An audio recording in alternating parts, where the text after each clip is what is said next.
que as meninas, na primeira menstruação, elas atraem uma classe de demônios. Porque elas têm o mundo espiritual aberto para elas, e o sangue da primeira menstruação atrai os demônios, que consegue sentir o sangue das meninas nas primeiras menstruações. Então, isso explica muita coisa que as pessoas não sabem. Casas mal assombradas. Tá?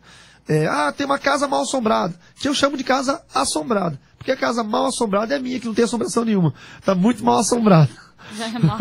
Essas casas com assombrações são casas bem assombradas.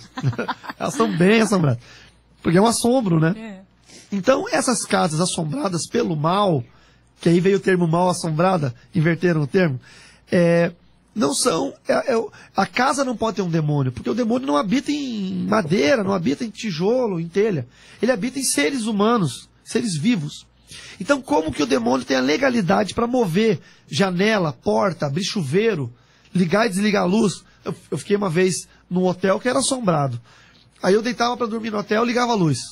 Mas não é que acendia a luz, a chave da luz virava. Como se alguém tivesse batido o dedo, toque. Aí eu fui lá primeiro, eu sou uma pessoa que primeiro eu vejo se não é algo natural. Fui lá, mexi na chave de luz, vi se não tinha uma molinha errada ali, com um problema que estava fazendo voltar. Mexi na chave de luz, não aconteceu nada, vi, fechei e tal. Não, a chave está normal, voltei a dormir, de repente acendi a luz sozinho no hotel. Aí eu pensei, não deve ser coisa da minha cabeça. De repente a TV ligou sozinha. Aí eu orei. Falei, não, está repreendido em nome de Jesus. Mas da onde o demônio está naquele lugar? Tem que estar numa pessoa. Entendeu? Então aí o que eu fui fazer? Fui falar com o porteiro. Você quer ter informação de hotel, você fala com o porteiro. O porteiro fala do dono, da filha do dono. O porteiro sabe tudo de todo mundo. Conversei com o porteiro, aí ele falou que a dona do hotel... Eu falei, olha, a dona do hotel é de alguma religião?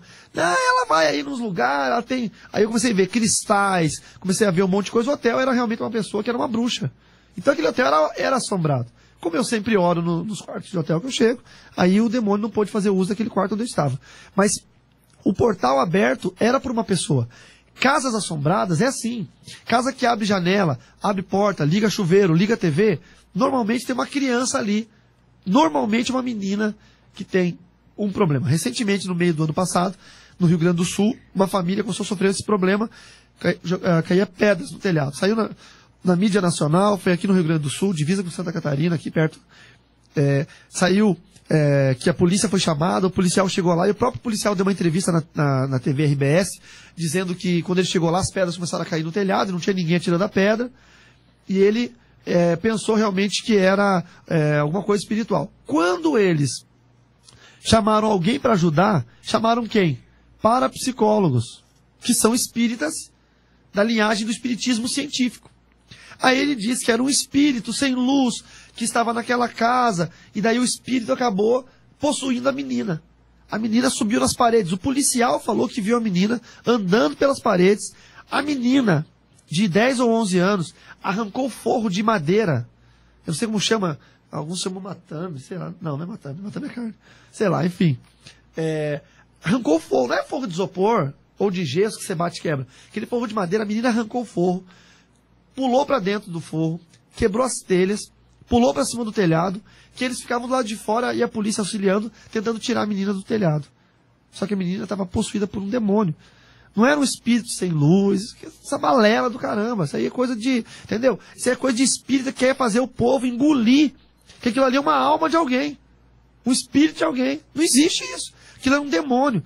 O que eles tinham que ter feito? Chamado um pastor. Por que não me chamaram? Eu ia lá com o maior prazer. Arrancar esse demônio dessa menina e deixar essa família em paz. Mas daí fizeram o quê? O parapsicólogo disse, não tem jeito. Vai embora da casa. O demônio quer o espírito sem luz quer essa casa. Aquela família teve que se mudar da sua propriedade e tocar um fogo na casa. Que absurdo, né? É um absurdo isso. Então, a menina era um portal. Então o caso da boneca é muito interessante. Eu me lembro de muitos anos atrás, tinha uma história da boneca da Xuxa, que ficava endemoniada e matava as crianças. Alguém já viu essa história? Não? É terrível, mas é legal, né? Diz que a mãe... Não, porque é uma história de uma boneca ficar com um demônio e estrangular a criança. E aí fizeram uma análise debaixo das unhas da boneca da Xuxa. E acharam tecido epitelial do pescoço da menina. A boneca nem tem unha. E alguém já tinha feito análise debaixo da unha da boneca. O que aconteceu? A criança realmente... Tem um caso de uma criança que realmente apareceu morta com as mãos da boneca enfiadas no pescoço. que aconteceu? O demônio tomou a criança, e a criança possuída pelo demônio se furou com a boneca. O demônio não tomou a boneca, tipo Chuck, e saiu andando e furou. Porque os demônios não entram na equação de seres inanimados, de objetos. Eles entram na equação de seres humanos. Aí vocês oraram pela boneca, mas na verdade vocês estavam orando pelo demônio, ordenando no mundo espiritual contra o demônio. E o demônio estava na criança. Se o demônio estivesse na boneca, ele ia manifestar na boneca. Que de fato não aconteceu, porque ele não estava na boneca.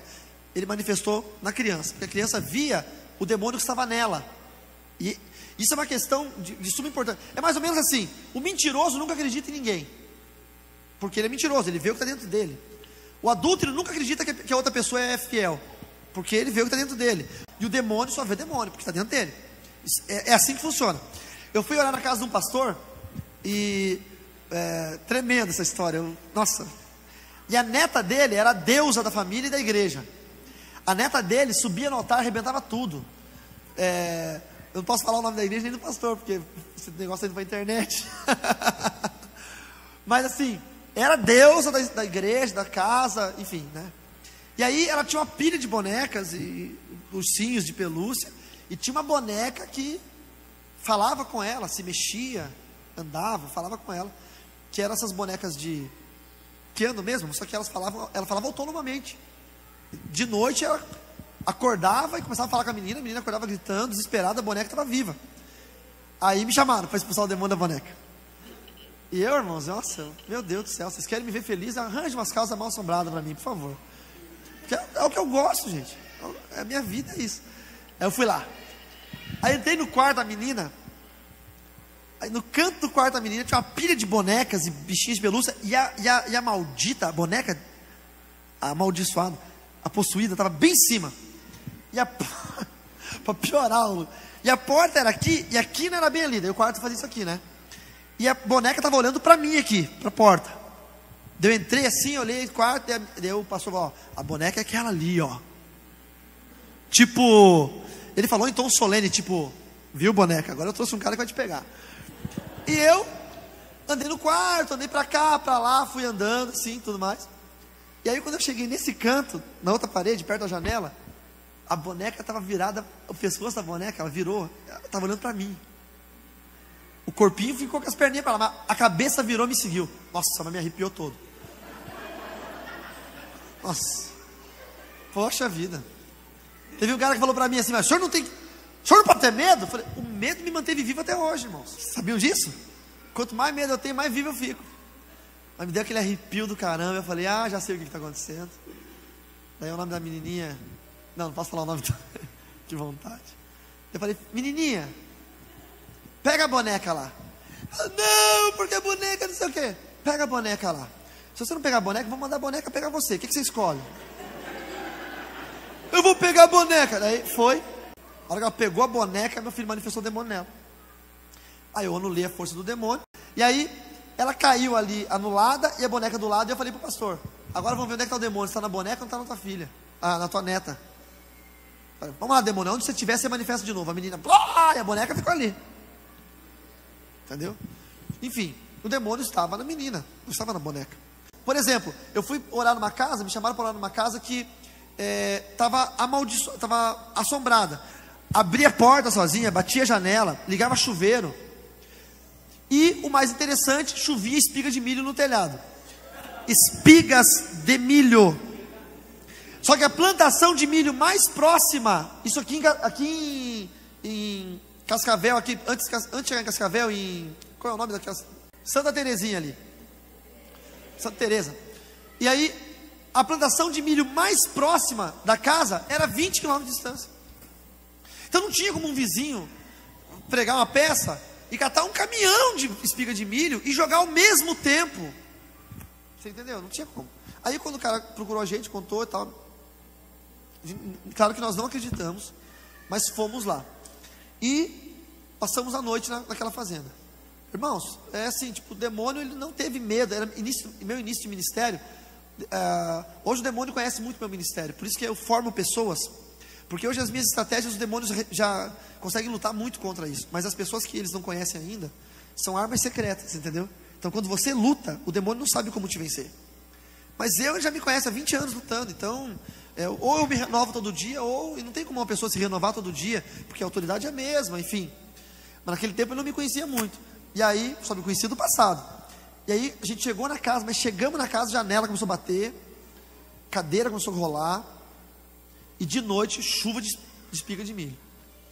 E aí, saímos para fora, assim, telhado cheio de espiga de milho, vamos orar.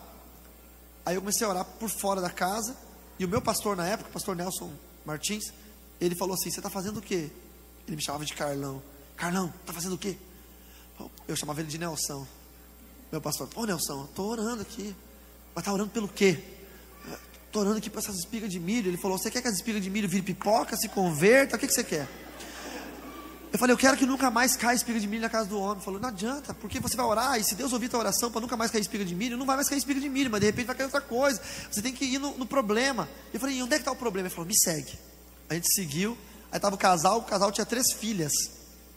Ele chegou e falou assim: ó, fica aqui, papai e mamãe. As 3 filhas ficam ali. Ele olhou para as 3 filhas e falou assim: qual de vocês que é o problema? Ele era: vocês acham que eu sou grosso, irmão? Você não conheceu o meu pastor. Qual de vocês é o problema? As menininhas da roça? Tipo assim. Qual de vocês é o diabo? Aí elas olharam assim. Aí a mais nova já começou a se encolher toda assim: é você o diabo?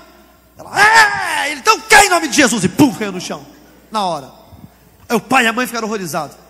Vai parar de jogar milho aqui em cima, desgraçado do inferno. Vai sair agora em nome de Jesus. Saiu. Nunca mais bateu janela, nunca mais bateu porta, nunca mais caiu milho.